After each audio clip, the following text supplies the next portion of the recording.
ഇതുപോലെ ഹായ് കൂട്ടുകാരെ, സെലിം ക്ലാസ്സിലേക്ക് സ്വാഗതം. ഇതേപോലെ ഒരു വെള്ളരിക്കയുടെ പീസ് എടുത്തിട്ടുണ്ട് ഉണ്ടല്ലോ. അപ്പോഴിത് വെച്ച് ഒരു റെസിപ്പി നോക്കാം. ഞാൻ ഇതുപോലെയാണ് കൂട്ടുകാരെ അരിഞ്ഞുകൊണ്ടുവന്ന്. അപ്പോൾ വേഗവാൻ ആവശ്യമായ വെള്ളം ചേർത്ത് കൊടുത്തിട്ടുണ്ട്. ആവശ്യത്തിനുള്ള ഉപ്പ് ചേർത്ത് കൊടുക്കുക. നല്ലതുപോലെ വെന്ത് വന്നിട്ടുണ്ട്. അതിനിയൊന്ന് അടച്ച് വെച്ചിരിക്കുകയാണ്. അതിനുശേഷം ഇവിടെ ഒരു പിടി തേങ്ങയും ഒരു 2 കൊച്ചുള്ളി എടുത്തിട്ടുണ്ട്. ഇതുപോലെ കട്ട് ചെയ്ത് ചേർത്ത് കൊടുത്തിട്ടുണ്ട്. ഇതിനെ ഒന്ന് ഫൈനായിട്ടൊന്ന് അരച്ചെടുക്കണം. അപ്പോൾ ഇതിലേക്ക് ഈ അരപ്പ് ചേർത്ത് കൊടുക്കുക.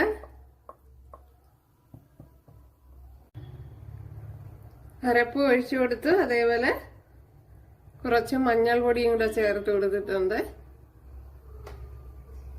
നല്ല ആവശ്യത്തിനുള്ള ഉപ്പ് കൂടെ ചേർത്ത് കൊടുക്കണം.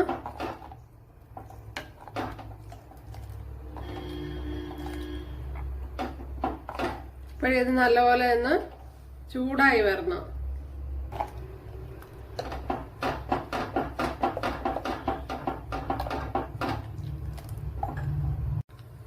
ഇവിടെ 1 ടേബിൾ സ്പൂൺ വെളിച്ചെണ്ണ ചേർത്ത് കൊടുത്തിട്ടുണ്ട്. അതിലേക്ക് കടുക് ഇട്ട് കൊടുത്തിട്ടുണ്ട്. ഇനി ഇതിലേക്ക് ഒരു സവാളയുടെ പകുതി ചേർത്ത് കൊടുക്കുക. അതിനുശേഷം 1 ടീസ്പൂൺ മല്ലിപ്പൊടി, അതേപോലെ തന്നെ ഒരു 1/4 ടീസ്പൂൺ മുളക് പൊടി.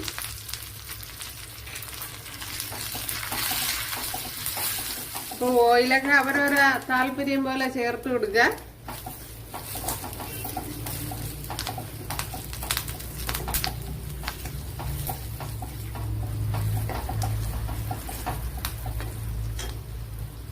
മുളക് പൊടി ഒരു ശകലം കൂടെ ചേർത്ത് കൊടുക്കാൻ കൂട്ടുകാരെ.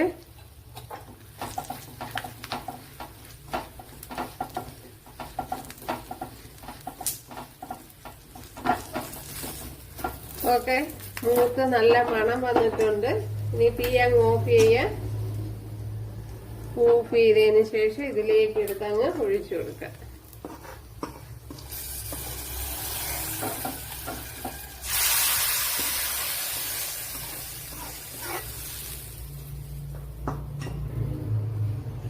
അടിപൊളി കറിയാണ് കൂട്ടുകാരെ. അപ്പോഴെല്ലാരും ചെയ്ത് നോക്കുക ഉണ്ടല്ലേ. ഇഷ്ടമായാൽ സബ്സ്ക്രൈബ് ചെയ്ത് സപ്പോർട്ട് ചെയ്യുക. അവിടെ അടുത്തൊരു വീഡിയോ ആയിട്ട് കാണാമെന്ന് പറഞ്ഞുകൊണ്ട് എല്ലാവർക്കും താങ്ക്സ്.